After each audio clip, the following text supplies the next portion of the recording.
احكي لي القصة يا منصورة، ووري وشك كده للناس. انا كان متقدم لي عريس وكده، وبعدين اول ما هو كان منفصل، واول ما هي طليقته عرفت اللي هو متقدم لي بدأت ترن عليه وتقول له انت لو خدتها انا هندمك عليها وهحبسك. جت تاني يوم بقى راحت متخانقه مع بنت عمتي وكده، وبتقول لها هو انت فين، انا عاوزاكي واستقبلي ونص ساعه اجيلك عند البيت استقبلي اللي هيحصل. كل دوت الاسكرينات معايا. وبعدين هي جت عند البيت، كنت انا لسه جايه من الشغل ورحت قاعده قدام البيت. راحت جت وقعدت تزعق وتهلل والناس دي مش عارفه ايه والكلام ده عشان نمسك مع بعض. راحت جت خلتني واقفه بعيده عنها، راحت ادتني بالموس وجريت. يعني انت عايزة تقولي طبعا لي اللي في وشك ده عشان عريس اتقدم لك فطلقته؟ هي قالت له اصلا، قالت له انت لو خدتها هندمك عليها وهحبسك. اه. فبعد كده هي جت بقى عند البيت والكلام دوت وشدنا مع بعض عشان استفزتني بكلام، وبعدين راحت واقفه في اخر الشارع عشان اديني ناس هي بتقولي والكلام دوت. فضلت مسحوله معايا، وبعدين ببص كده وانا واقفه بعيد عنها لقيتها ادتني بالموس وجريت. وانا بقيت ماسكه وشي كده، حسيت ان في حاجه مدلدله، الحته دي كلها دلدلت. رحت لها بقول للناس الحقوني دي عورتني، والناس كانت واقفه يعني عماله تحجز كده ومحدش كان سامعني. بعد كده راحت هي مشيت طلعت تجري وانا وقعت في الارض.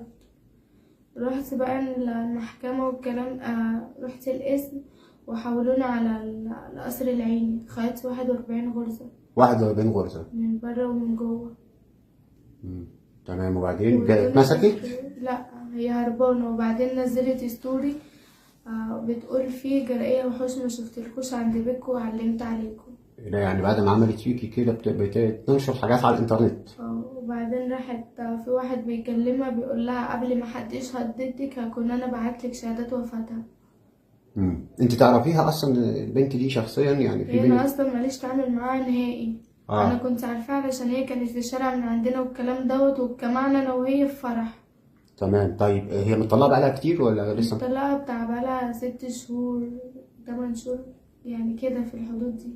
يعني انت مش واخداها مش واخده لا انا مش واخده هو منها. مطلقه ومنفصلين تماما. وبعدين انا وهو اتقابلنا والكلام دوت، وغير لي الخط وقال لي انا عاوزك وهنكتب في 20/9 والكلام ده. اول ما هي نزلت الستوري راحت بتقول لي الف مبروك يبقى عازمين. رحت انا قلت يعني انت لها نزلت ستوري راحت هي مكلماكي؟ راحت هي دخلت عليا تعالي بتقول لي رحت انا دخلت قلت لها هو خطيبي قال لي ناس معينه بس اللي تخليها عندك وعامه تيجي تنوري الفرح.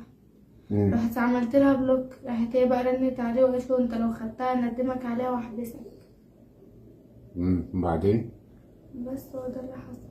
وهي بقى يعني دوت مفيش اي مبرر حتى عشان اي حاجه اللي هي تعمل كده في وشي، مش تبوظ لي وشي. طب يعني هي خليتك ماشيه في الشارع ولا ايه اللي حصل؟ هي جت عند البيت عندنا وبعدين وكان معاها موز، راحت عورتني بيه. وبعدين طلعت صحابها قعدوا يتكلموا لا ده مش موز ده ضفيرها اللي عمل كده. لا وريني كده الجرح، ضفيرها ايه؟ وريني الجرح. انت بتقولي كام غرزه؟ 41. 41 غرزه.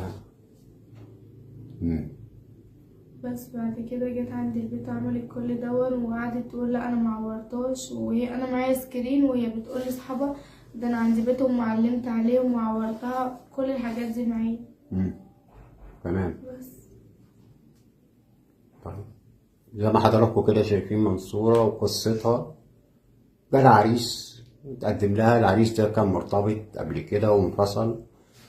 زوجته توعدتها وجات لها عند البيت وبوظت لها وشها زي ما حضراتكم شايفين كده، يعني عملت لها عاهة مستديمة.